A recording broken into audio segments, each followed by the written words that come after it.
Good evening, ladies and gentlemen. I'm Fiona Gardner, and I'm a member of the Brisbane Open House board, and I'm the MC for this evening. I would like to welcome you all here tonight. And I'd like to begin by acknowledging the traditional owners of the land on which we meet today, the Turrbal and Yagara people. And I would also like to pay my respects to the elders past and present. This year, 2025, Brisbane Open House has its most expansive program in 5 years. Over the weekend, Saturday 19 and Sunday 20th of July, we will unlock 91 buildings, landmarks and hidden gems across the city. From heritage landmarks and cutting-edge designs to rarely seen private residences. As usual, the program will also feature guided walks, live music, dance performances, film screenings, and the popular Brisbane Open House photographic competition, so all please do enter that. The Queensland Omnibus and Coach Society, with its heritage buses, will provide a shuttle service through some of the most popular of our precincts. This event tonight, New Uses for Old Buildings, Ingenuity, Sustainability and a Touch of Joy, is the first event in a number of events next week leading up to the Brisbane Open House weekend. Heritage plays an important part in Brisbane Open House, and this year we have 55 heritage buildings and places in the program. I would like to acknowledge the Department of Environment, Tourism, Science and Innovation, which has been a long-term partner and supporter of Brisbane Open House Heritage Program. We're also very pleased to be here tonight in this heritage-listed United Service Club. The club has been a keen participant in Open House, and it will be open on Saturday the 19th of July for general access and guided tours, and no bookings are required. So just check the program to see the times. And if you come for a tour, you'll be able to explore the history of these two fascinating buildings, the greenhouse, which is the next door timber building, which was built in 1907 as medical rooms and a residence, and the building we're in, Montpellier, which was built in 1910 as a private hotel guest house. Tonight we have 4 presentations by 5 architects who will talk about some of their recent heritage projects, including some very high-profile Brisbane buildings. They will discuss the joy of working with old buildings and how ingenuity and sustainability are fundamental to the successful outcomes of their projects. The first speakers are Tamarind Taylor and Simon Bondy, and they're going to do a double act in telling us about their work transforming Thomas Dixon Centre for the Queensland Ballet. In 2023, this project won 4 major awards from the Institute of Architects: the Harry Marks Sustainability Award, the Heritage Award, the State Award for Public Architecture, and the Colourborn Steel Award. So about our speakers, Tamarind is a Senior Associate and Project Architect at JDA Co, specialising in heritage conservation, adaptive reuse and a broad range of sectors including culture, public infrastructure, commercial, education and residential projects. She is recognised for her ability to cultivate strong client relationships and deliver projects that combine design excellence and practical solutions. Simon is a Senior Associate also at JDA Co, and with over 20 years experience. He is passionate about great design, heritage conservation and adaptive reuse, sustainability and even building information modelling. His resume boasts a wide range of projects featuring a variety of building typologies from different eras. He has an extensive experience in working with heritage-listed buildings and is committed to the challenges of conservation and adaptive reuse projects. So can you please welcome Tamarind and Simon.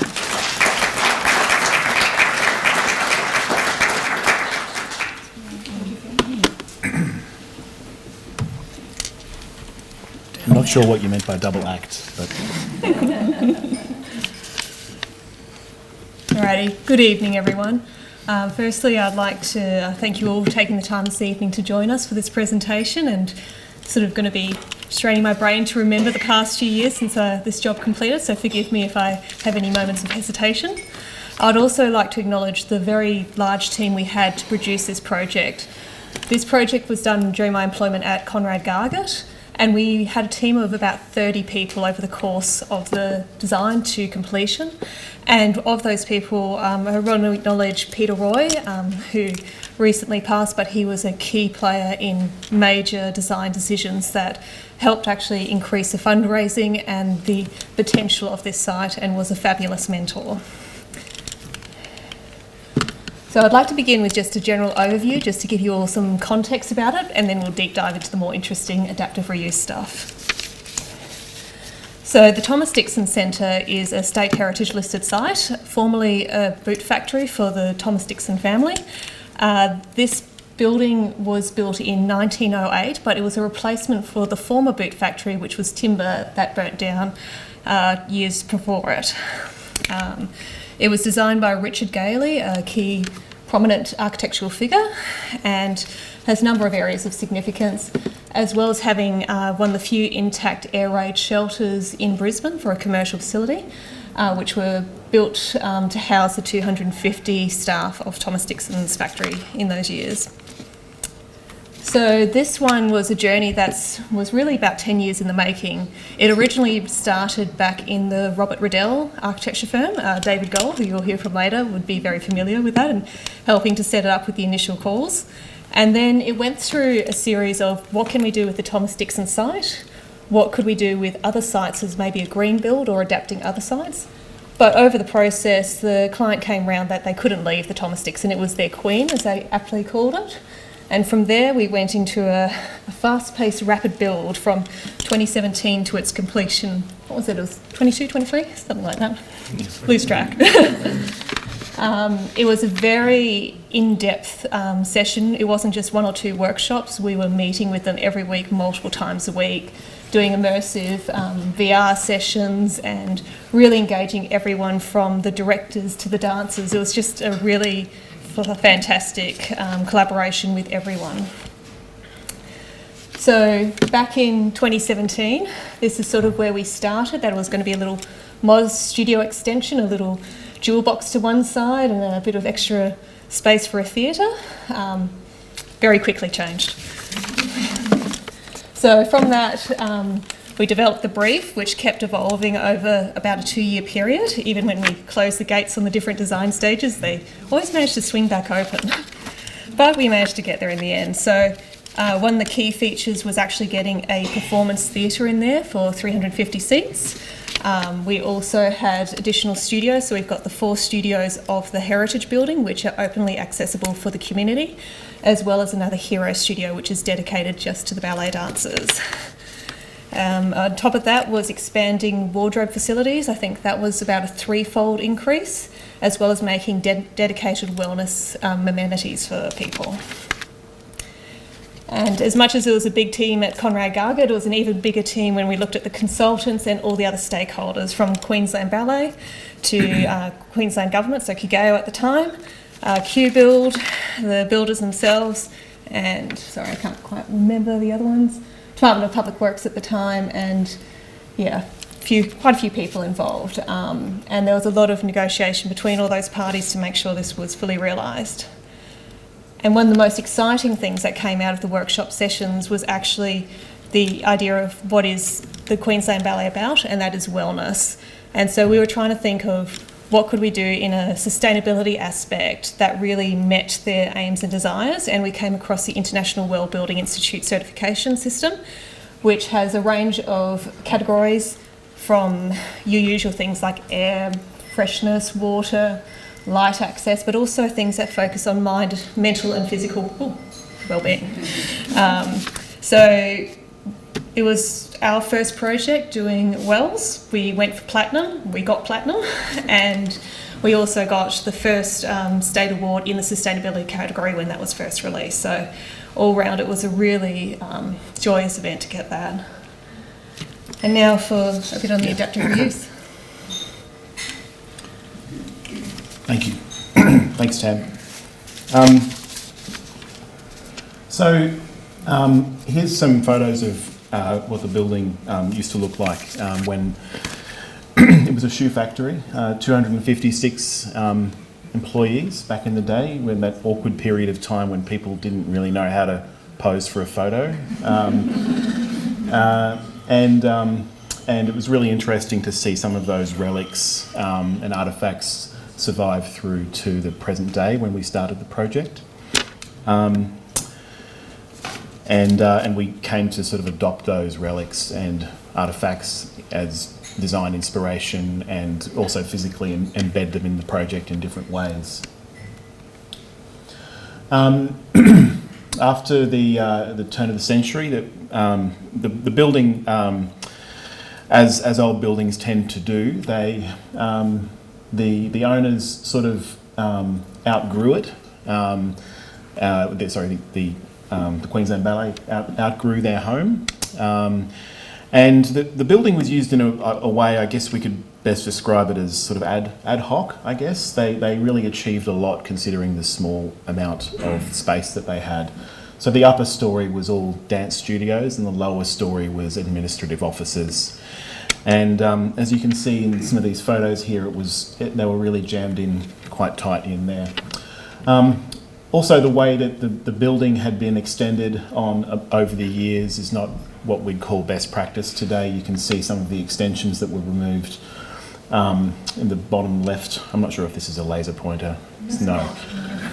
Just imagine I'm pointing a laser. The bottom middle image is a lift core, a lift that was put in for good reason, but ultimately wasn't part of the master plan. And then on the top right-hand side is the original boiler room, which was taken apart and reconstructed as part of the project and integrated into the design.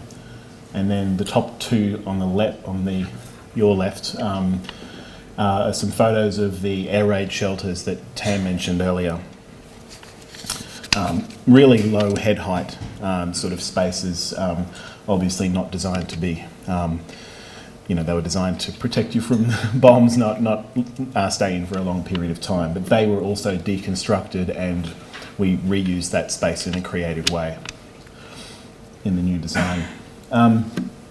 So the program of the site, as Tam mentioned before, the brief was growing, and along with the ambitions of the client. And so what you see on the right-hand side is the final layout of the site. I can't remember the numbers, and I can't read this, it's too small, so I'm just going to come around. It was, so the final program was 12,000 square metres, which more than quadrupled their previous floor area. But we were really, really careful in the way that we designed the massing and the scale and the interface with the old building in a way that the old building still stands confidently on its own, and it doesn't feel overpowering or overbearing in any way. So as a diagram, we've got the top blob represents the old building, and the broad strategy that I just mentioned in terms of how do we add all this program without overpowering the old building was to sort of create a wedge of public space. And this we called this space the promenade, or the public street. So it's about this gesture of opening up the building to the public and welcoming the public in to see the ballet, and to also, I guess, get a glimpse behind the curtain of how a ballet production is put together. And so in the new extension, we had these sort of feature windows, roughly where those arrows are, but give you a glimpse into wardrobe and all these other aspects of the ballet. So I'm not sure if you've been there, but I think that's one of the most successful aspects of the design, is that this public street really does feel like an alleyway, but it's scaled and proportioned, there's plenty of daylight and a lot of activity. I won't spend too long talking to floor plans because I look at floor plans all day, but this is the basement level with the, it didn't end up being called the bunker bar, but the air raid shelters on the ground floor, and then there's a performance theatre that Tam mentioned on the right hand side. Sections, that's the promenade section which connects the old and the new, and just to give you an idea of scale and how we've put that together. And is this you? Yes, I'll have a go at this, speed it up. So looking at the key impacts, and specifically in dealing with heritage. So this building had been built in 1908. The government took it over, I think it was from memory, about 1970s, and used it as a storeroom warehouse thing. Unfortunately, they did acid wash all the walls to get the lime render off, which caused prolonged issues that the ballet, when they moved in 1991, experienced with literally piles of sand at the bottom of the walls as all the mortar was coming out. So there was aspects of that. There was always a good dose of lead paint to be removed, and working with the Wells certification, it was 100% removal. So it's very clean and healthy space now. Oh, you've got it. So here's some examples of some of the exercises and some of the latent conditions and discoveries, those gems you find once you start turning soil.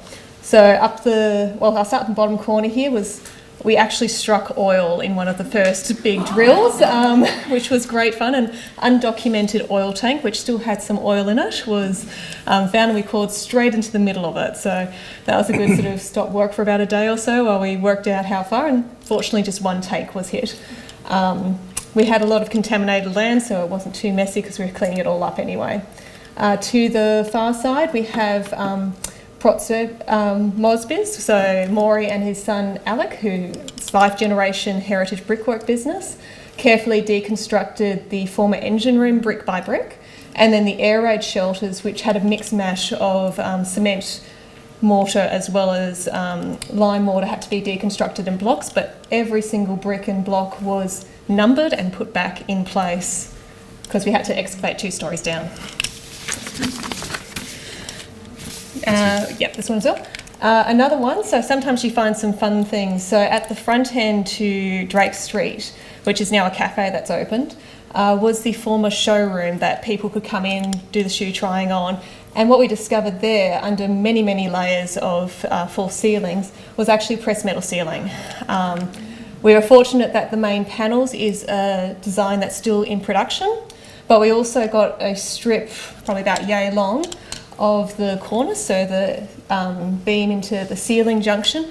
That was not a replica, that was readily available, so we sent that off to New South Wales and actually had it reproduced specifically for this job. So that was the level of detail we were dedicated in doing.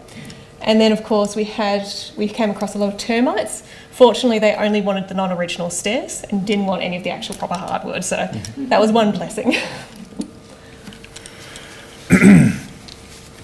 So just some more photos here from the demolition, deconstruction process. So a lot of the old brickwork needed to have the salt removed, so we used poulticing to draw that moisture out.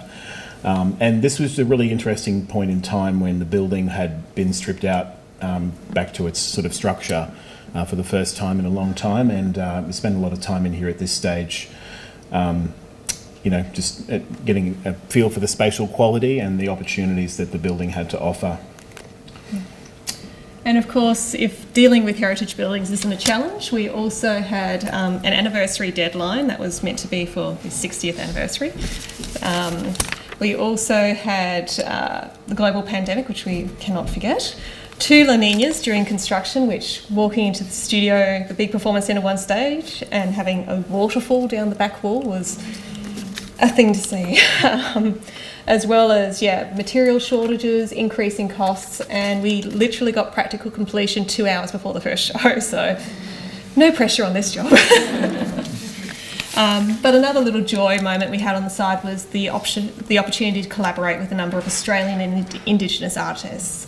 So one of the first ones was with Jamie North. He's from Sydney and developed these totems called Ensemble. We then had a work with Team Lab, which is actually, that was an international studio. So that's a digital artwork that runs for 365 days. It's keyed into our locality, seasons, time, so no second is the same over the course of the year. And the last one is the amazing Judy Watson artwork that was translated to the carpets in multiple rooms. And it's a signature piece just for the ballet. Did you hear something? I didn't hear it. So we'll just do a quick flick of some photos. So we were very pleased. This is the artist rendition we had before, and we felt it looked pretty much the same afterwards in build. So that's one of the few things, a larger one of that. So yeah, this is that shared space you have between the old and new, which is quite a dynamic space. The promenade, yeah. Just looking at some of the heritage detailing and making sure we always kept the structure off the original, just so you can get those light slots and transitions over the course of the day. Some of those little vistas into wardrobe, so we're sort of demystifying the ballet and making it more accessible. Again, more junctions of old and new, bridging and views out from spaces that don't necessarily have external views to the heritage. A few more just around the place. A circulation and exercise and movement was a big part of Wells, so there's a mega stair for people. And a beautiful contrast between the dance studios of the heritage building with, next one, with the contemporary studios that have this wonderful, so this is looking in the mirror reflection of course, this wonderful mesh interlaced facade that allows you this silk screen view out to all the Queenslanders across the road, but equally in the evening the screen sort of becomes more translucent, so you get to watch a little performance with the dancers at dusk. This theatre that I still don't know how we managed to fit in the car park area, but that is a lyric side stage, so it allows them to do full-scale performances at 1-to-1. This was a Peter Royce special, was this boardroom and the quiet rooms and these little special spaces for people to be able to enjoy and make accessible the ballet for all parties. And this was recently done. Layla Restaurants opened, and joyously at JDA we got to do some extra work with some signage to the former substation, so you don't see it as a substation anymore. And that's it. Thank you.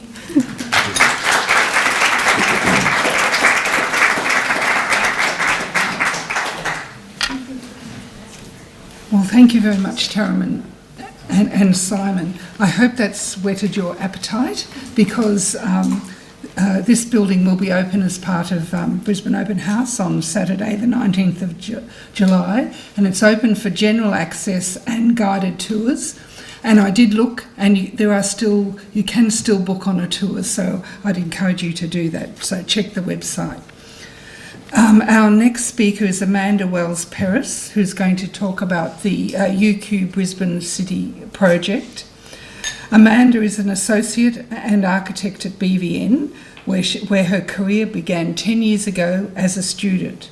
Within this time, she has grown into a key contributor within the practice, involved in an array of significant projects across many sectors. Amanda played a central role in the UQ Brisbane City project from day one, growing with it and ultimately stepping into the role of project architect. UQ Brisbane City was awarded the 2024 Don Roderick Award for Heritage Architecture, along with a State Award for Education and a State Commendation for Interior Architecture. Her close connection to the project has given her a unique perspective on how heritage sites can be respectfully adapted for modern use while celebrating and preserving their historical significance. So please welcome Amanda.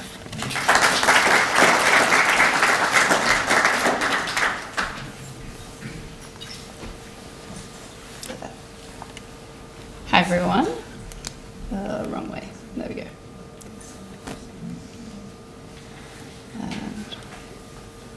So the UQ Brisbane City site sits on Yugger and Turrbal country, and it was once a fertile floodplain and land where hoop pines soared towards the skies, and giant blue water lilies and Moreton Bay figs thrived. I'd like to acknowledge the traditional custodians of the lands in which we meet tonight and pay my respects to their elders past and present. I like to start with this slide because it really was a once-in-a-lifetime project for a number of reasons, not just for myself, but for pretty much everyone involved in the project, and significantly the opportunity to reopen the Queensland National Bank to the public. Being a bank originally, it was obviously very public, but in recent years was privatised for commercial use. So this project is really an opportunity to reopen it for many to experience. One we know doesn't come around very often. So BVN was the design, documentation and delivery architects for UQ, but we also very significantly worked with Conrad Gargett at the time, and they were our heritage consultants looking after the conservation and preservation of 308 Queen Street, and were really pivotal in the process. The project, and sorry, I should mention Michael Scott, Charles Rowe, Salman and the team, because without them this outcome would not be what it is, but also I think as a whole between client, consultants, users, the contractors, it really was a fantastic collaboration.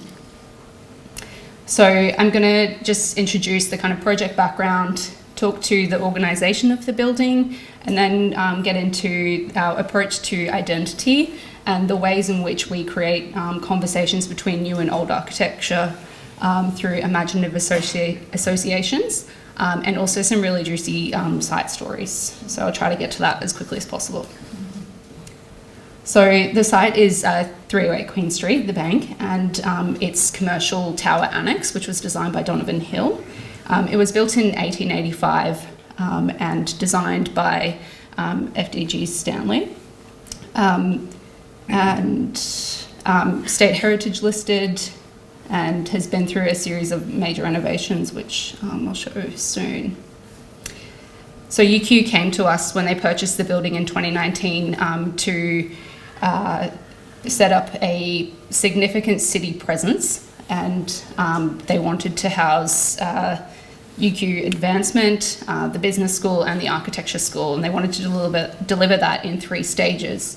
And BVN came into the project and saw the risk of running 3 separate projects within one. And so we introduced a master planning phase to kind of bring those 3 users together, identify a kind of shared vision between them, and also really set up the project for success in terms of the delivery phases.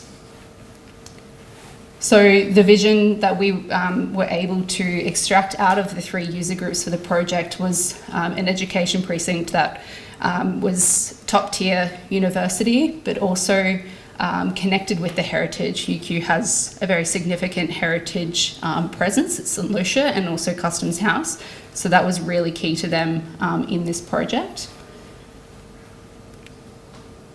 So these are the 3 delivery stages. So they overlapped one after the other during COVID, all of the things. So we had, first of all, an architecture school, a little satellite studio at the top of the tower. And then we had the ground floor atrium space for UQ Advancement, followed by the business school, which is their executive education and MBA programs. So all postgraduate students and alumni connecting with the city. So these are some historic photos in 1922 when there was a major renovation to the building, when there was the initial annex, which has had 3 iterations now, as well as the replacement of the dome. And I might add, there's like a whole talk in itself about the heritage of this building that I don't think I can do justice in 15 to 20 minutes. And also Conrad Gargett really are there for that. And you can see some photos from the Donovan Hill extension in the bottom right corner there of the upper chambers floors when they kind of were converted into commercial tenancies, and a solution to the rooms was these pods. And you'll see our next iteration of that soon. So through the master planning process, we were able to distill their brief down to 3 key space types. The first was a major engagement space on the ground floor in the atrium. Creative suites using the chambers rooms above, which are kind of small rooms fitted for meetings and collaboration, and really an opportunity to showcase them. And the teaching suites were best suited for the tower floor plates, where we could use the kind of, like, be more free in terms of our planning and provide all of the technology and larger spaces. So the atrium on the ground floor, this is a plan where really our approach, so this space is a key kind of networking, mixing chamber space for people to come together to utilise, to bring networks and professionals into the space to have conversations to use by any alumni. And so our approach was to create effectively a main lounge and reinstate some of the original rooms within the ground floor. And part of that was reopening the front door and re-establishing the key circulation paths, and really kind of coming back to, as best as possible, the kind of original plan. So here's some photos from 22 to 2002 when it was the National Australia Bank, and then today. And significantly just before UQ bought the building, because the bank was kind of isolated on the ground floor, there was no lift connection, and we'll come back to that towards the end. So up on the upper floors are the creative suites, so they're key collaboration spaces for the business school to use, but also for alumni to book and have meetings in.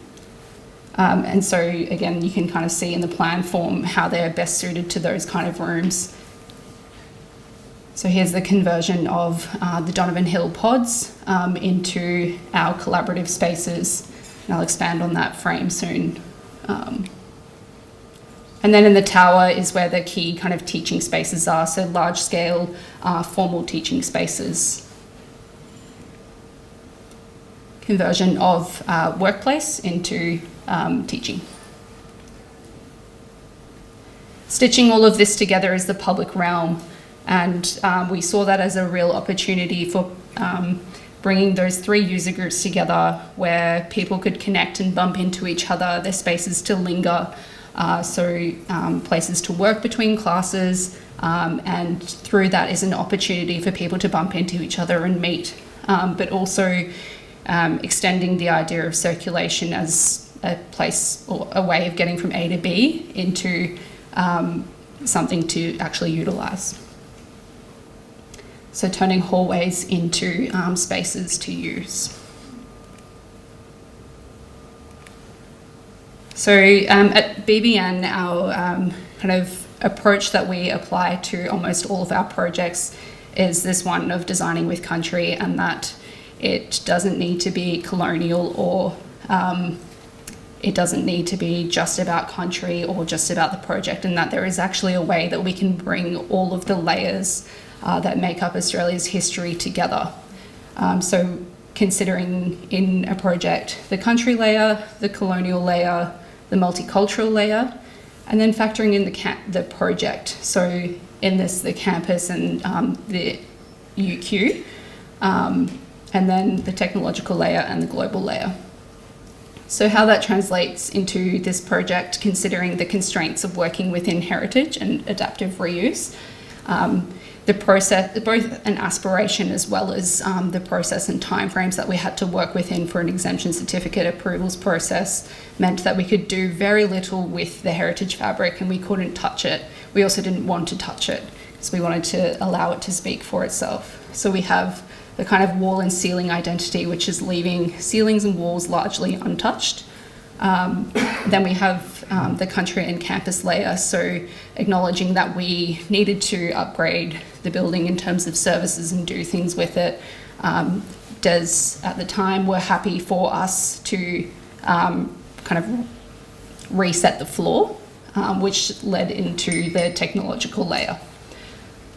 which is all about the servicing and providing all of the functions required for 21st century teaching and learning.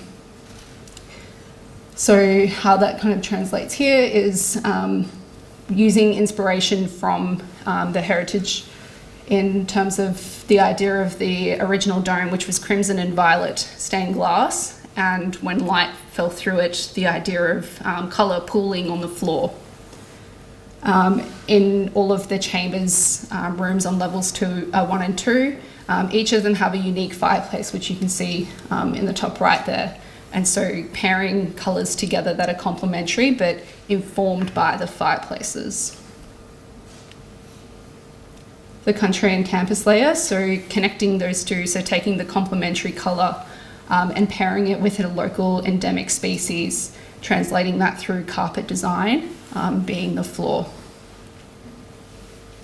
The technological layer was about, again, allowing the gravitas and permanence of the historic fabric of the bank to kind of be what it is and showcase it and celebrate it, and then in contrast, all of the kind of new insertions, we call them, are delicate and fine layers of metalwork.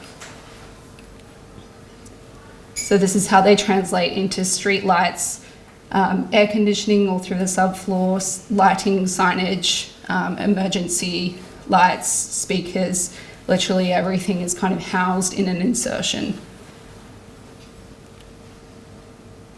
So this is the showcase frame, which is probably the most hardworking insertion in the project, which has air conditioning kind of in that box in front of the table, which has power. It also has data. There's kind of all of the video conferencing capabilities to do Teams calls, speakers, hearing augmentation, everything is kind of housed on this frame. And what that does is allow the heritage fabric to be completely independent. You can circulate around this, use the space in different ways. There's different furniture settings. That was always a consideration in the project in terms of how people would use spaces.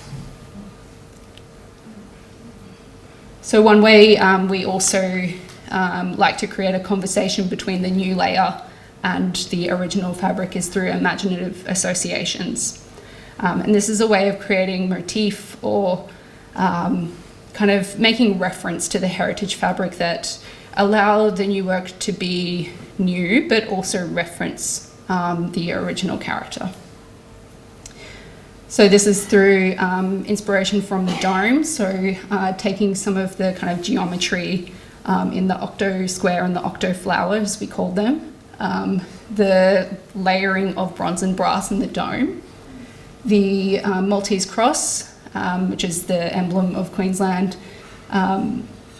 which is used in all kinds of fireplaces and decals and that kind of thing, bringing in country influence, so the hoot pine and also endemic flora. And you can see how that has translated into the project through inlays in the flooring, the layering of bronze and brass, so where bronze is the hard-working frame and brass is the delicate, ornate, light-reactive surface, through custom lighting perforations and the carpets. So some site stories, some really interesting things here. So we worked very closely with Conrad Gargett alongside, working through all of our approach and the challenges with the state heritage, and this was really key to get them on board with some of the things that we were trying to do. Here's some kind of insight into what's below the floor. So on the ground floor, we were quite fortunate in that we had like at least a metre, if not deeper, underneath the floor to run all of the servicing, so all of the ducted air conditioning, which comes up through the floor in the brass grills on the far right there. It was also, the original floorboards weren't able to deal with the structural loads that we needed for modern day use. So a lot of those on the ground floor were pulled up and stored, and in some areas there was original white beach flooring, which is quite rare and not commercially available anymore. And so rather than just putting that in storage, we worked with, and I'll show you that very soon, to repurpose that in joinery quite carefully, rather than just kind of putting it away for no one to see. We also, keeping on the topic of servicing air conditioning, so we turned chimneys into the opposite of what a chimney is for. So we brought in fresh air through flexi ducts. These are some of the surveys from the scans that they did in order to test this idea. So fresh air comes down through the chimneys into the room for the air conditioning system to work. This is the white beach flooring, so there's some photos of the condition of the floorboards at the time. And so with our joiner, we did some prototyping and testing, and that's now in all of the upper floor in the creative suites. This was quite the latent condition which we found as we were doing site investigations during tender. And you can see, I think Michael Scott had been working on the building for 10 years and didn't realise, no one knew it was there, but it was about 80 square metres of original marble floor that had just been covered in all kinds of vinyl and glue and carpet and who knows what. So no one knew it was there. It had also been cut into for floor boxes and drilled into all kinds of things. So through a process which is kind of described as not dissimilar to getting a facial, it was honed back and sealed and repaired, and is now on show. A lot of work went into the facade restoration and conservation, and that was like an 8-month process. We weren't particularly involved in that, and I think that's something that Conroe Gargett were really instrumental in terms of that process. The dome, we did a lot of work to reset that. Previously it had kind of batten lighting and green safety mesh, so we kind of reset it, painted it with the idea of giving a sense of natural daylight coming through. So to do that, we put in a catenary light system and also upgraded some safety things. Painting, State Heritage were happy for contemporary colours. We worked with Conroe Gargett to document all of the original colours, but the approach that we agreed with them was that we maintained the delineation of elements, and where things were light, they stayed light. Where things were dark, they stayed dark. And this is kind of the process that we went through in describing the translation. Scott McMillan and plastering, so kind of a lot of restoration and repair from previous years of damage, as well as some services that really needed to be in the ceiling. We kind of worked through with him. This is one of his handmade templates, which he described the process, which is really phenomenal. And then lastly, key to a top-tier university facility is circulation and how you move through that. So with about 10 mil tolerance, we were able to put in lift openings that connected to the existing lifts to allow people to kind of move through the space and up into the building and vice versa really effectively. And that's it.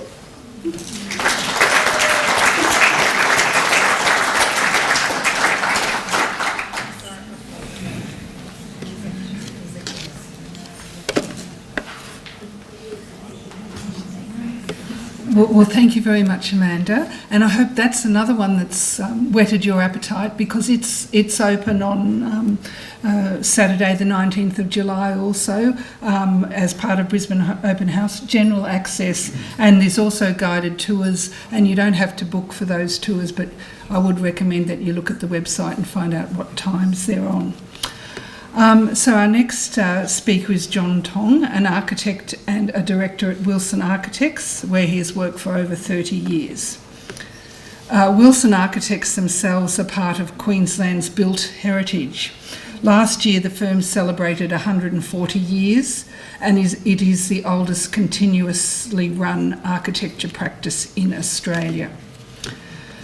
John is committed to seeking inventive design solutions by applying collaborative approach to design. He has completed hundreds of projects, including complex laboratory design, institutional, civic, educational, learning facilities, through to refurbishments and adaptive reuse projects. Wilson Architects' office in Spring Hill, which is an adaptive reuse project, is also part of the Brisbane Open House program, and it will be open on Sunday the 19th of July. And they've got guided tours too. And that's another one where you don't have to book. Tonight, John is going to give us a sort of real run through a lot of projects and a number of adaptive reuse projects, including Adderton, the House and Heart of Mercy, the UQ Mayne Centre and the Redcliffe Fire Station. Thanks, John.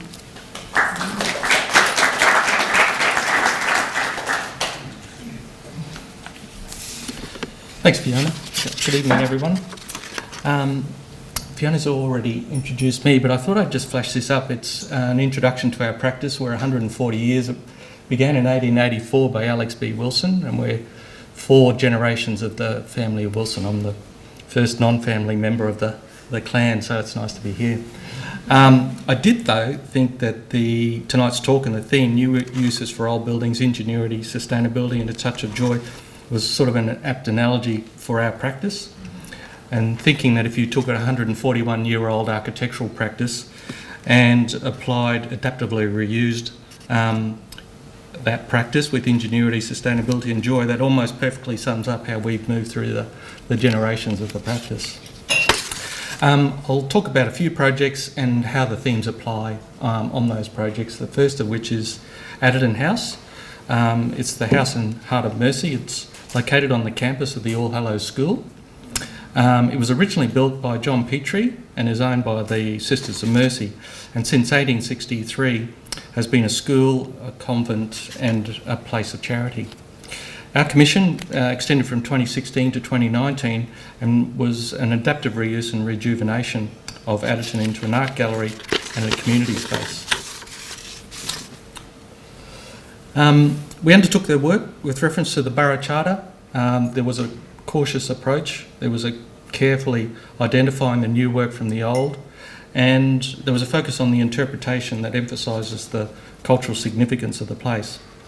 I categorise this first one under that ingenuity theme, where we carried out the original paint scrapings, and they revealed an evolution of colour over the different periods of time. We found that after World War II, a lot of the pastel colours started to born out of new post-war technologies and a new lease of life. The greens and the pinks of the 1950s then started to inform the basis of our colour scheme for all the new interventions into the project. Adderton is a place of many additions over time. You can just sort of picture out here, it's a bit blurry in that screen, but additions and alterations occurred over a period from 1858, 1878, 1879, 1892 and 1913. And the one thing that connected all of these different parts was the front verandas. In this example, the veranda became the element that started to stitch together all of the disparate parts and achieved a consistent level where we could obtain equal access for wheelchairs and everyone into and out of the facility. That element was a new element and a new language that laid on top of the original building floor and was a different material as well, being steel framed, balustrades, steel structure and steel thresholds. And there was a ramp forecourt that enabled access up to a platform lift that took you from a car park up onto that veranda, and once you're onto that veranda, the newly laid veranda, it provided entry into the building. This new stair was located outside of the heritage fabric. It was in the rear corner of the existing buildings and provided public access and also an egress point of choice for exits out of the building. And it also served as a counterpoint to the original structure. It was designed as a folly in the garden, an unused service space that gained a new lease of life. The integration of landscape also over time has kindly enveloped that in greenery. This one's still under the banner of Ingenuity. This was the rear verandas of the Adderton. And the original door thresholds, there was always a large step as you walk from inside to outside onto the rear decks. Again, we had to deal with access throughout the facility. So we introduced a similar raised deck concept where we started to build up a new deck on top of the old deck. And that brought all the levels up to an accessible sort of threshold. And that then dealt with all the contemporary means of standards and legislation which we have to abide by. The sustainability theme, I feel, can be represented by approaches taken to repair and maintenance of the original fabric and maintaining that as much as we can. And that was sustained through using original construction techniques. Built-up layers over time were removed, balustrades were sandblasted back and repinned into place, the timber decking and handrails were all replaced, and new profiled timber matched the original detailing throughout the building. Conservation policies in the Conservation Management Plan, which was done by Jackie Pearce, informed our approach. We also worked with Malcolm Elliott as Heritage Architect on the project and aimed to highlight any activities of the Sisters of Mercy throughout the design that could illustrate their evolution through time, and whilst remaining respectful of the significant heritage fabric. Specialist consultants were engaged to review the building elements and advise on maintenance aspect and repairs. The servants' bell remains in place and new art walls and installations were built around the original building elements. The grand scale rooms remain with their original features, and building patterns showing additions throughout the periods of time were kept, and as you can see, the old floorboards in different directions meet at the confluence of where new meets another new piece. Oh, sorry, that one there. And now for some joyful aspects of this project. We engaged Sarah Parks from Small Town to assist us with coming up with an integrated artwork piece that would demarcate a raised courtyard roof to the rear of the Adderton. The brief was to supersise a tattered curtain. Tatting was a tradition used by the Sisters of Mercy. They produced altar shrouds, various tablecloths and other daily life material macrame throughout Adderton. Sarah used this method of macrame using marine rope and the colours reflecting the black of the new insertions into the building. The rear courtyard space allows for the occupant to inhabit really the back heart of Adderton itself. Around there it was all enclosed over the period of time, so all of the non-significant fabric was actually stripped back and removed around the perimeter of the new courtyard, and that enabled the original buildings to become much more legible.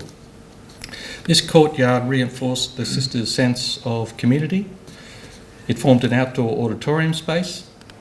It met their mission to be a centre for engagement, and it enhanced the experience for the visitors as they come and go.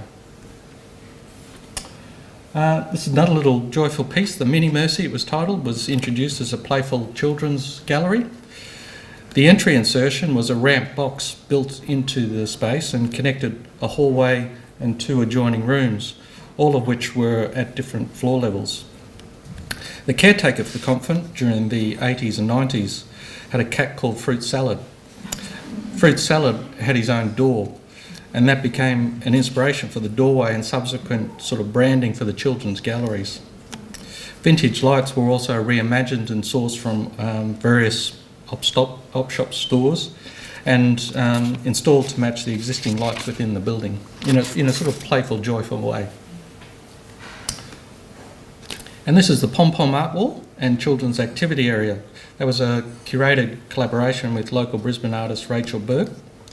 The pom-poms drape across new layers of wall linings that were applied over the original walls so as not to disturb the original fabric, and yet interact with the space in a playful way, bringing joy to the kids that use it. The next project, this is the Mayne Centre at the University of Queensland. It was an adaptive reuse of the original graduation hall at UQ, which was done by Robin Gibson in 1973. And we turned it into an art museum back in 2003. The main centre is at the forecourt of the university, and our approach was to reveal an object within the original hall. In much the same way the original hall illuminated the interior of the mezzanine back in 1973, and the lower image there was on the opening night. The joy in this project, I guess, was the insertion of a new freeform timber crafted art museum to house all of the collection, and that was set within the graduation hall. The warm natural timbers contrast with the modernist style glazed walls of the original hall. All of the new elements sat within the hall and only sort of lightly touched the original fabric at bridging points onto and off of the new mezzanine. Next project we looked at was we were involved in a master plan for the Flinders Street Wharves precinct up in Townsville. That's located in a priority development area in the city of Townsville. Burns Philp and Company managed the Wharves, and this is where the first sea travellers in North Queensland set out from these shipping yards. We worked with State Heritage and local council to master plan a development that included master planning a boardwalk extension from the city through to the site to create an active hospitality destination. This occurred sort of not too long after Howard Street Wharves were developed here. The joy in this project was to reinvigorate an underutilised heritage asset for the city into a new hospitality precinct, whilst maintaining the original Burns Phillip building, which is on the far right of that image, as the front door and centrepiece of the precinct. Our commission was simply only the master planning stage, and this was an initial master plan concept for the development. This example is the old Redcliffe fire station. This was placed on the Queensland Heritage Register in 2005. Our brief was to breathe new life into a significant cultural and historical landmark for the region through adaptive reuse again. The project maintained as much of the old fire station as possible, whilst the joy in the project came through in converting the precinct into a series of community arts facilities, all coloured in fire truck red. And this is our final project, which is our office in Boundary Street in Spring Hill.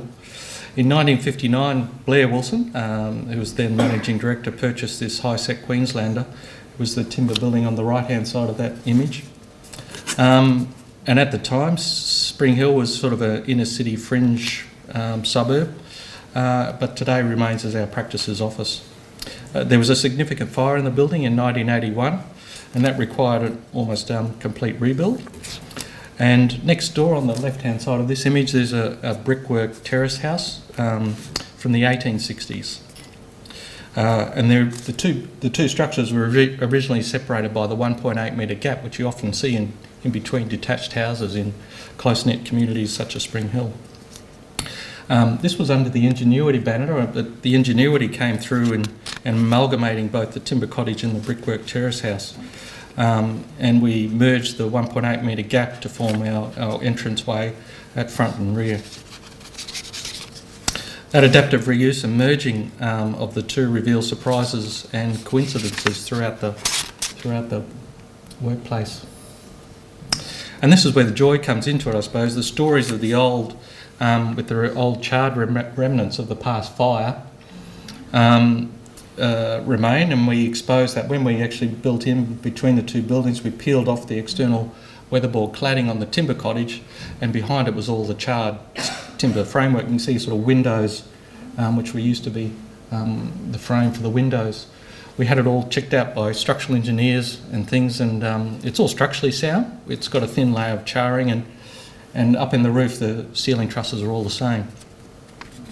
The timber charred elements sort of now face the old chimney and the brickwork openings in the old terrace houses. So there are remnants and stories that the buildings tell. You have this narrative as you enter and come to and from our work each day. And that's my final slide, so thank you. I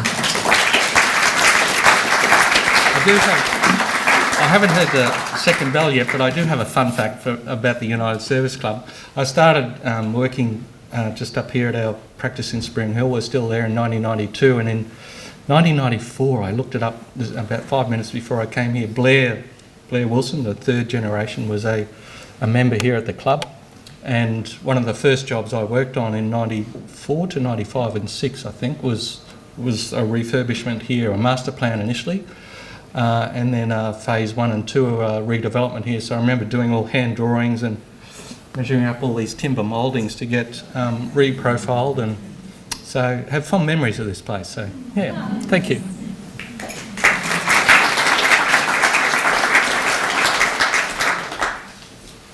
Well, thank you very much, John. So our last speaker tonight is David Gole. David is a heritage architect and principal at JDA Co, where he leads a team focused on cultural heritage and adaptive reuse. With over 30 years' experience, David has previously served as director at Riddell Architecture and as a principal at Conrad Gargett and Architectus. Committed to preserving and modernising significant cultural heritage sites, David emphasises the importance of connecting people with their cultural landmarks through interpretation and storytelling. His expertise includes the design and execution of heritage projects, particularly in conservation and adaptive reuse of 20th century modern structures. So tonight, David is going to talk about what has been probably one of the most watched projects in Brisbane, Home. Sitting prominently there at Kangaroo Point Cliffs with everyone on the freeway going by, seeing it derelict almost to the point of no return when the current owners purchased it and undertook the major conservation project. So please welcome David. I'm sure you're all waiting for this.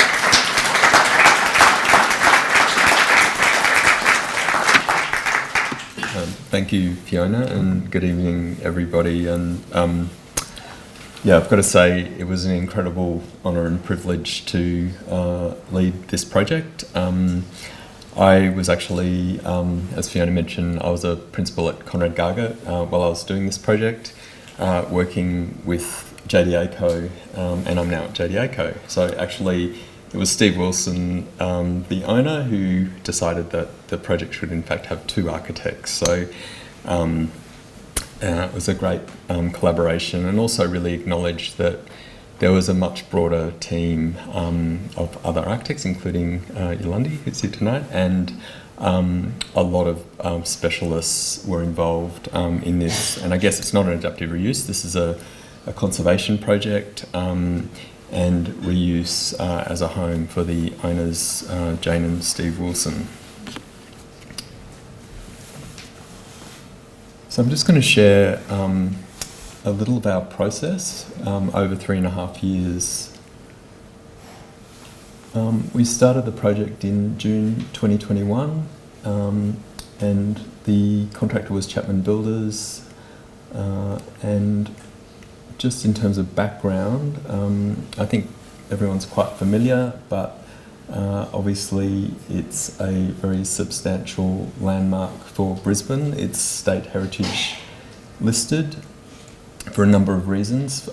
It demonstrates the pattern and evolution of residential development in Kangaroo Point and Brisbane, with very prominent homes on the high locations. Obviously a landmark with that connection to the city. So the house was built in 1903, designed by A.B. Wilson, and acknowledging Wilson Architects, of course. And also significant as a Federation Queen Anne style house, probably the most distinguished in Australia, in Brisbane rather, but one of the most distinguished in Australia as well. And just in terms of A.B. Wilson, this was sort of toward the end of his career, so really I think it built on a legacy of his work, and really perhaps his grandest, one of his grandest houses. Just in terms of timeline, 1903 construction, and then there was some of the main house. There was a brick garage added in 1925, and then not a lot changed, just a pavilion for the tennis court added in the 1940s. And then the house was abandoned in 2015, and for 7 years. Oh, okay, raise it up. So it was abandoned for 7 years,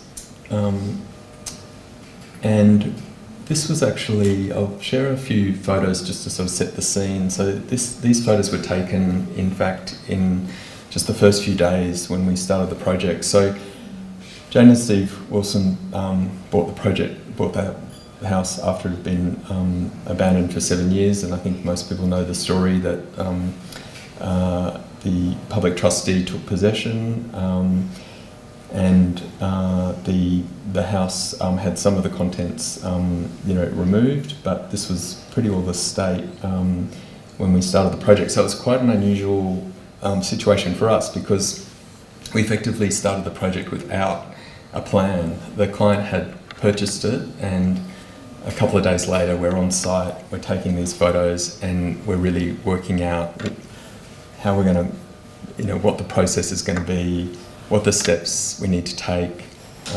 But we're obviously at a situation where it's quite a dangerous site. There's sections of roofs collapsing, balustrades falling out. This was the interior. These were the photos actually taken by the public trustee. And when we arrived, this was the sort of the cleaned up version. So you've got the top right is the drawing room, and bottom is the dining room. So during that 7 year period when the house was abandoned, gangs, homeless, had moved in, and that actually also removed a lot of original fabric. So, and obviously seriously damaged a lot of fabric as well. So part of the process that we undertook was really to initially understand the condition, what could we retain and conserve and restore, and what would have to be removed and effectively replaced. So a few more photos. These are upstairs. The top right image is the master bedroom, and it had a hole in the roof, which I'll show you in a minute. Yep. So this is the roof when we started. The drone shot. So on the left, you can see that between the two main roofs, there was the hip roofs, a box gutter. That box gutter had failed and was letting water in for probably at least the 7 years it was abandoned. And then I think the image on the right, everybody could see from the adjoining road, the rather large hole that went into both the veranda space but also into the master bedroom, was letting water all the way through the house. So there was a huge amount of water damage, and of course that meant rot damage to timber, damage to the plaster ceilings. So it was an incredibly dangerous site, and we virtually started with a building contract in that first week, and the reason for that was because the client couldn't actually get insurance for the property. So the only way to get insurance was to actually engage a builder. So we had a building contract, but we were still making a plan. So one of the first things that we did was to actually record the site in both a photographic record, but also to scan, so we could produce some as-built drawings. So that's the Ingenuity, so that's the point cloud scanner that you can see. That's the scan. It also meant that we could safely sort of go back into the building in our office and not have a roof tile fall on our heads. So it was an incredibly dangerous place. There were holes in the floor, there were things, ceilings collapsing. It was very unsafe. So from the point cloud, you can actually cut sections, and then we were able to produce drawings. So so on the left you've got the point cloud of the stair, and then the 3D drawing that we created. So one of the first steps that we took was to make the building safe. We undertook a lot of propping, so we had this sort of emergency and sort of early works package that Fiona very kindly facilitated. So we had great engagement with the department in terms of how we were going to manage the project and how we were going to roll out this sort of series of approvals. So we needed to get a scaffold up fairly quickly so that we could assess the roof. And I guess the determination was that the roof tiles were end of life, and that, again, to be able to get insurance on the house, that we'd actually have to remove them and fully replace them. So the first task was to scaffold and then to take those tiles down, and that meant that we could then put tarpaulins up and of course create a watertight envelope. We were also, during that time, concurrently with making the site safe and accessible so we could do all that condition assessment work, we were also doing background research. So Wilson Architects very kindly provided us access to the original working drawings, and it's amazing to think that this house was built effectively from just these two drawings. And I think if you were doing the same today, you'd probably have 150 drawings or something. And these drawings survived the fire, so it had a little bit of water damage, but yeah, pretty amazing.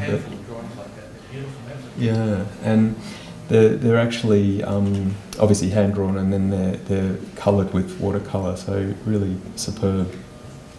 And look, the house was very much intact, but it was important for us to have these drawings so we could understand the changes that had been made to the house.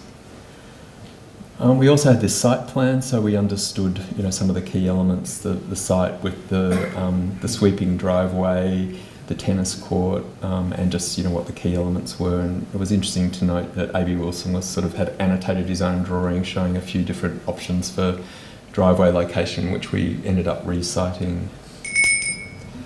We're also undertaking research in terms of literature, and amazingly, the only surviving photo was actually this one on the right-hand side of the dining room. But it gave us, some of the evidence for things like the light fittings and some of the missing elements, and also access to A.B. Wilson's library, which Wilson Architects still had, which was really helpful. So we also undertook a conservation management plan. So that was to provide a set of guiding policies for the project based on the understanding of significance and the values and that assessment. We did a lot of investigation, and Yolandi was involved in a lot of those, and we also have Rosie and Stephen here tonight from BTOV who did the colour study. We were looking at timber species identification, water analysis. There was landscape heritage report, sort of hazmat reports.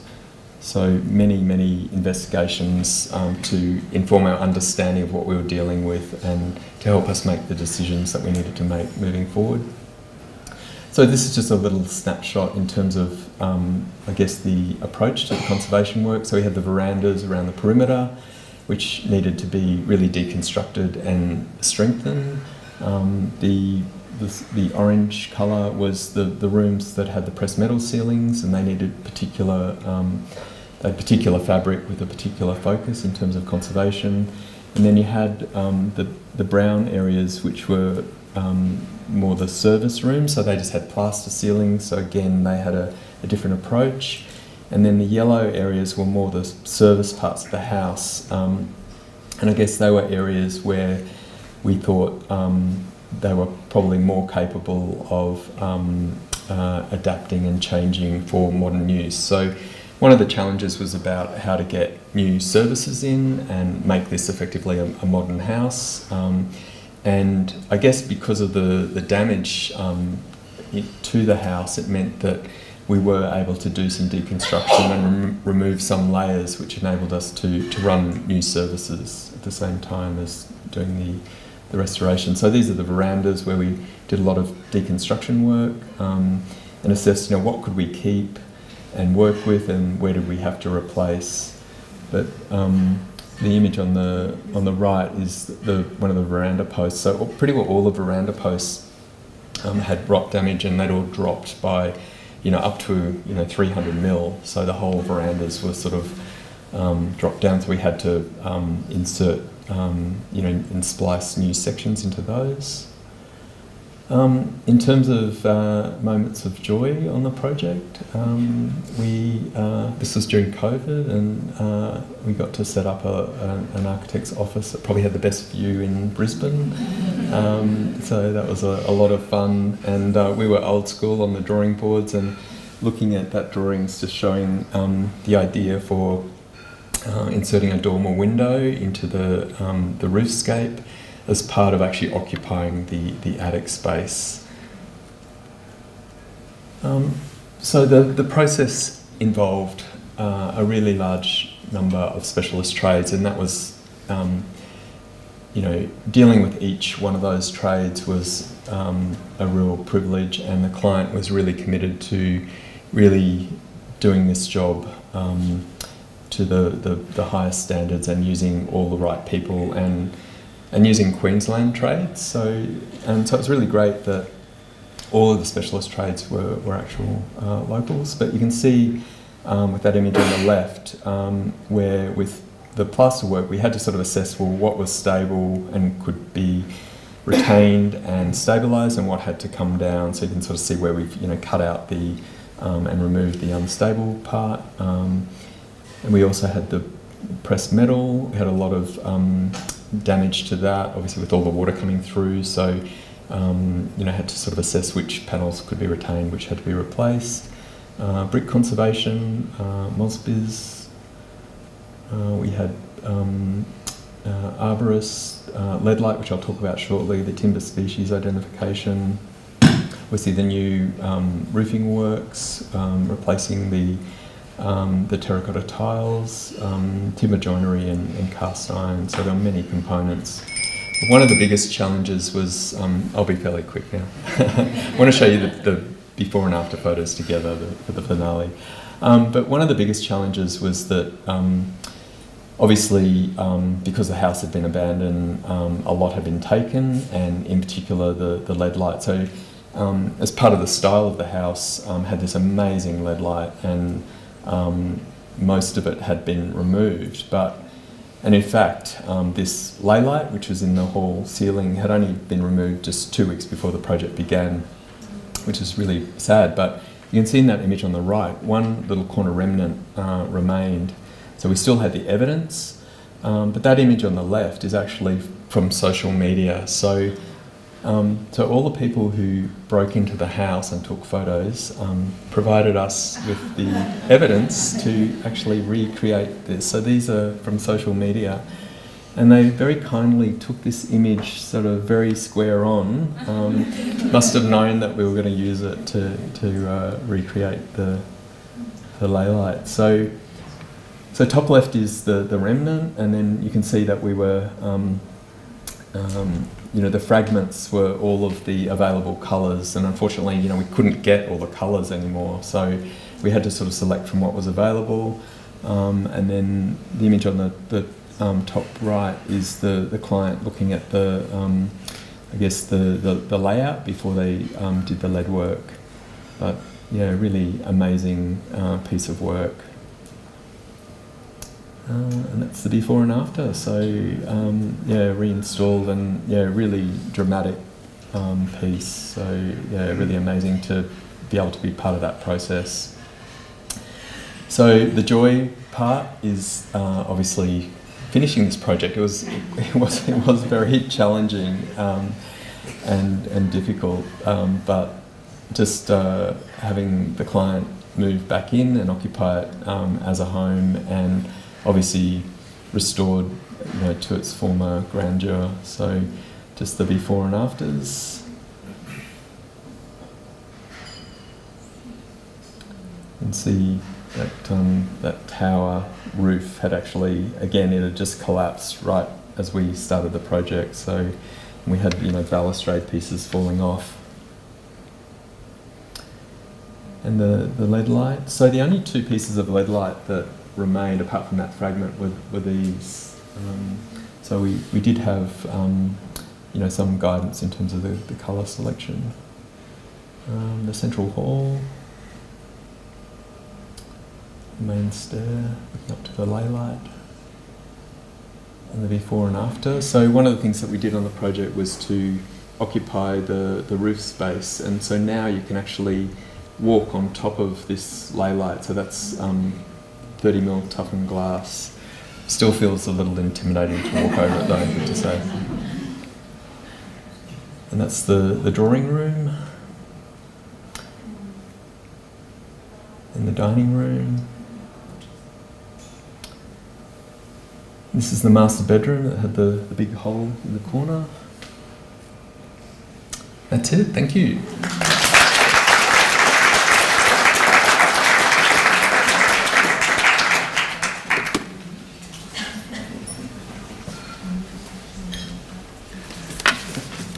Well, thank you very much, David. Unfortunately, I can't tell you that this one's in the program and you can buy tickets, but David, thank you. Great insight to what had happened there. Now I'm going to invite all the speakers to come up, and Yolandi Vorster, who is a heritage architect and also the co-chair of Imagine, and who helped curate this event, is going to moderate the panel, so there's an opportunity to ask some questions. All right, so my first question. One complexity of working with old buildings is the myriad of latent conditions that you get, and some of you already point to some of those out.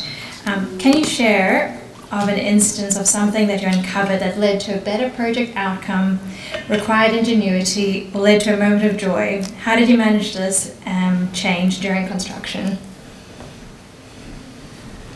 And I'll just help with the mic quickly. Happy to start with this one. So the marble floor in UQ Brisbane City that we discovered as the builder was tendering, we thought was concrete, just a concrete slab for a vault or something. Before they drilled into it, fortunately was realised that it was marble. Obviously, things like power and air conditioning really important for a space. We're about to start construction. So we really needed to re-strategize about how we were able to get those services and reset the kind of servicing strategies. So somewhat to our benefit, the existing cuttings that were made in the marble for floor boxes, we were able to reuse and leverage. We could make the channels deeper but not wider. And so through that we were able to provide power. So they kind of came through the channels into the floor boxes and then up, and they kind of, the power runs around each of the lounge settings in a kind of channel that's like 20mm deep, that sits within the thickness of the rug and connects to all of the four corners, which provide the lighting and the power to the lounge setting. Yeah, no, thank you. Anyone else want to tackle that one? I'll quickly, and then I'll pass it down. But I think all of us experience when things occur during construction and they're revealed, things are opened up that you're not even aware of, but you totally rely on the expertise of the people actually doing the job and the knowledge and how they actually deal with that situation as well. So that's a rewarding outcome, that you actually get to work with real craftspeople. You don't often see that as much these days as when, the example, say, of David's building, when it was originally built off two drawings. They crafted the whole thing from those drawings, but now it's very different. But that is really rewarding.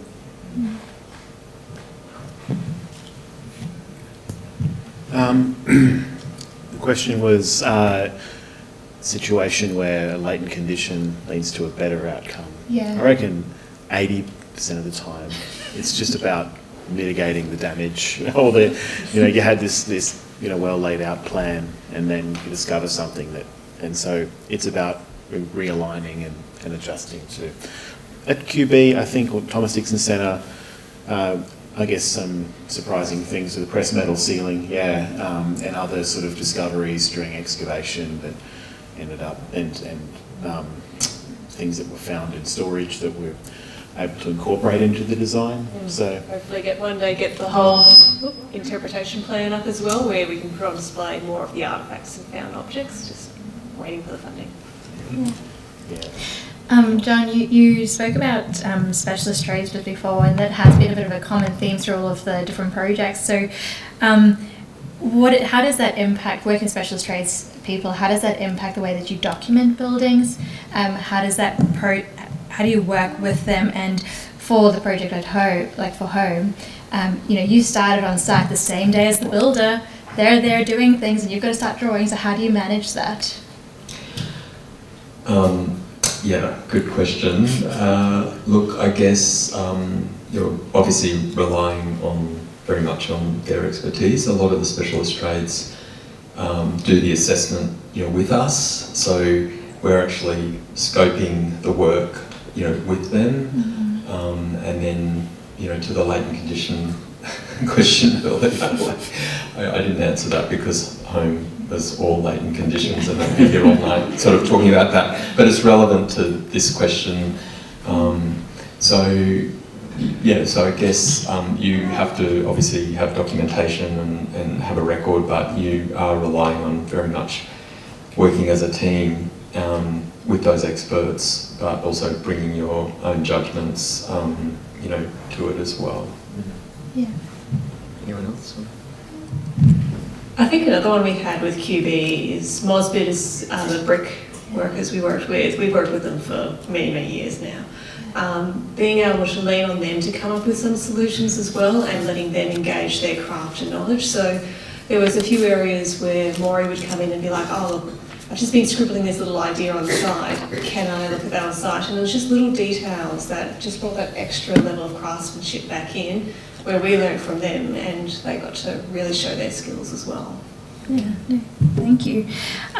So some of these projects have really been able to work down to a fine level of craft and detail and have these incredible outcomes, and there's a lot of money behind that. So how do you, why should we reuse buildings, one, and how do you argue for the value of reusing buildings and argue for the clients to spend the money on these buildings?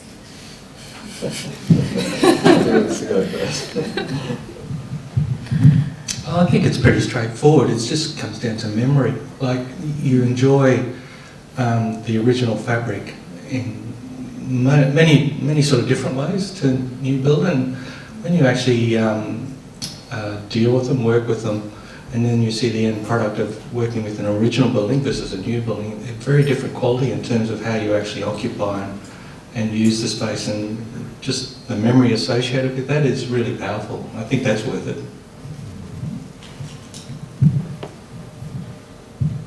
And I guess there's also that good fortune if you've got a client that has occupied the building for a while. With Queensland Ballet being there since 1991, they had a good decade or so before they start to get a bit bigger to decide what their connections were to that place. They explored greenfield sites, but it was just that story, that connection to something a bit more special that they realised they had to invest in it. And from a sustainability perspective, well, that's just instant points there if you're reusing and reworking what you've got, because some of these buildings have lasted 100 years already. You can't get quality like that sometimes now. One of the amazing things about home was that actually, despite all of the damage, the house was still quite intact, and the bones were still there. It was amazing, actually. So while it was a huge investment, the sort of spirit of place was always there, and it was, I guess, the opportunity to spend time both as a design team and the client to actually spend time on the site with the house to sort of get to know it and understand all of its little special moments. But I think that that spirit of place and connection to place was really, really key. But for home, I think the clients felt in a privileged position that they could actually invest, and felt that you know, it would be a legacy for the city. So I think having people who, you know, can do that, obviously that's not everyone, but in that particular situation, that was really a driver and really admirable. Yeah. Do you think you might be able to speak to it a bit more, Dave? But I sort of feel like I've been working with this team for 20 years, and I sort of feel like over that time it's getting easier to have that conversation or to demonstrate value for clients in restoring and making the most of our old buildings. And the more we do it, the more projects we complete, and the more programs and like this, like Brisbane Open House, that celebrates that. I feel like it's getting easier to convince people of the value and the potential for these projects. And I don't know, would you agree with that? You've been doing it a bit longer than I have.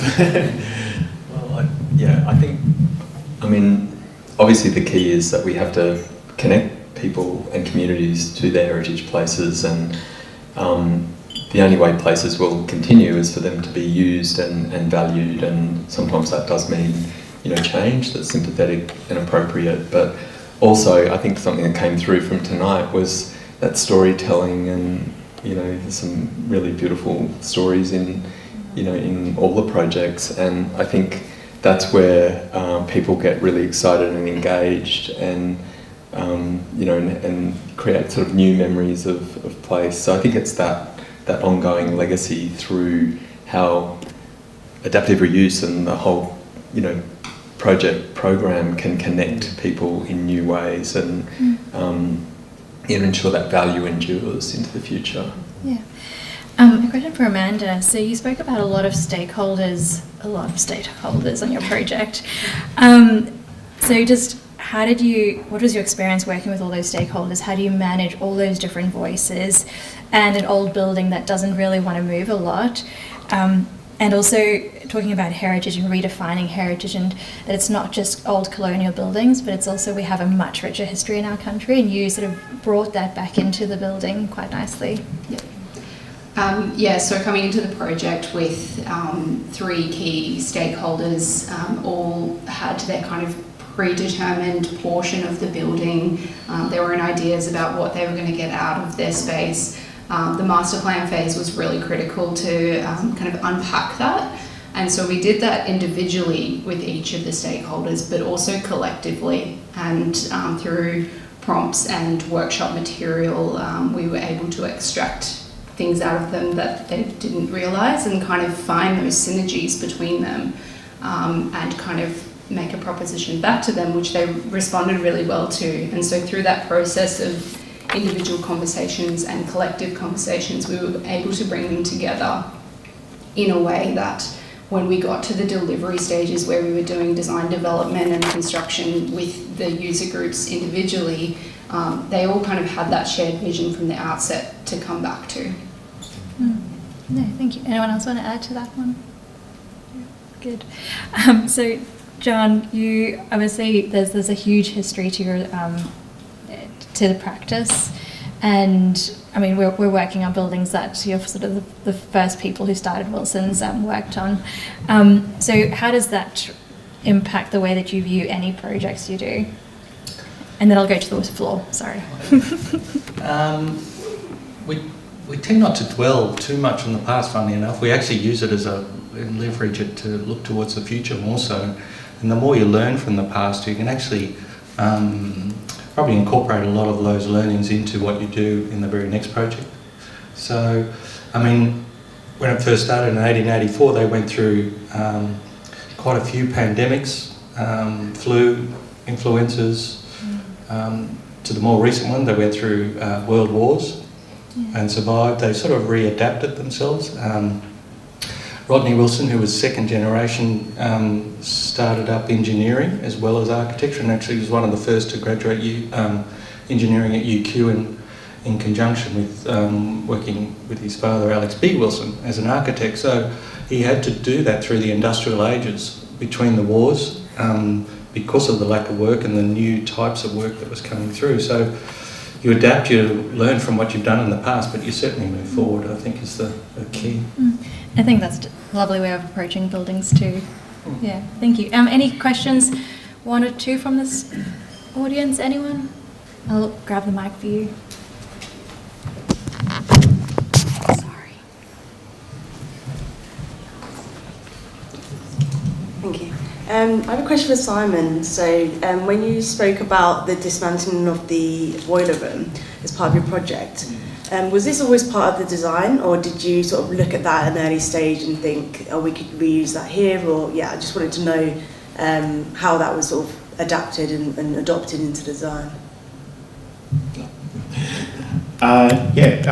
So it was always part of the design. The way that the boiler room and the air raid shelters sort of projected in off the building was really awkward to fit our master plan around. But we were committed to doing it. So we actually we had to deconstruct them to build a car park underneath it, and then put it back exactly where it was. With the air raid shelters, which were also deconstructed, I mentioned that there was a really low ceiling height. I think it was 1.9 or 1.9 metres high, which is not anywhere near high enough to have a habitable space under the building code. So we had this idea. We were committed to putting, like the boiler room or the engine room, we were committed to putting it back in the same space, in the same places where it was, but with a car park, integrated within the lower levels of the building. So we had this idea to actually extend down into the, rather than extending up, we reconstructed it, but with a lower floor level. And the difference between the original floor level and the new floor level was about that high, and we made that out of concrete. So and then we also connected all the 5 air raid shelters, which were very small bedrooms. We connected them through a series of portals, and that's now a restaurant you can go and see. You can go and it's called Layla, and it's a very nice restaurant. But it was a really creative way to still preserve the history and get the appreciation for the spatial quality, or the lack of spatial quality that what it was like to be in an air raid shelter, but through this real dedication to putting every brick back to where it was. And one more fun fact, the air raid shelters had a lot of graffiti on the walls, and the way that we did it, Tam mentioned the bunkers were dismantled in panels, so I think 1 by 1 metre, roughly panels, and that enabled us to sort of preserve a lot of the graffiti that you can now see on the walls of the restaurant.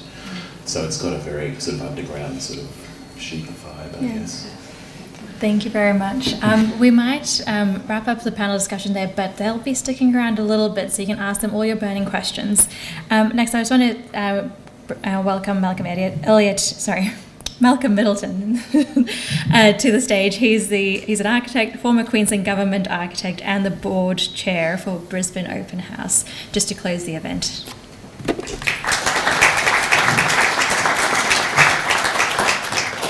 Well, thanks very much, and thank you all for coming. My alma mater, Sydney University, tell me that it's 50 years this year since I graduated, and they're encouraging me to think about them in my will and make immediate donations, etc. But one of the reason for saying that is that I think you've had a treat tonight. You've seen and heard from what for me still is excitement in architecture. Wonderful projects, wonderful practitioners, and insights that are here, right in this city, that people still, for some reason, want to call a big country town, which is far from it. These are exceptional projects that you've seen tonight, and the city is so much the richer for the investment that's gone on in actually creating these projects. John had a number of them. The only one that's actually in its original form as a house is home. The others have all changed form in some form or other and are highly relevant still. So I really commend that, and I think it's a wonderful beginning to Open House this year. My job is really just to provide a vote of thanks, firstly to our speakers, Tamarind, Simon, Amanda, John and David. Please give a warm round of applause.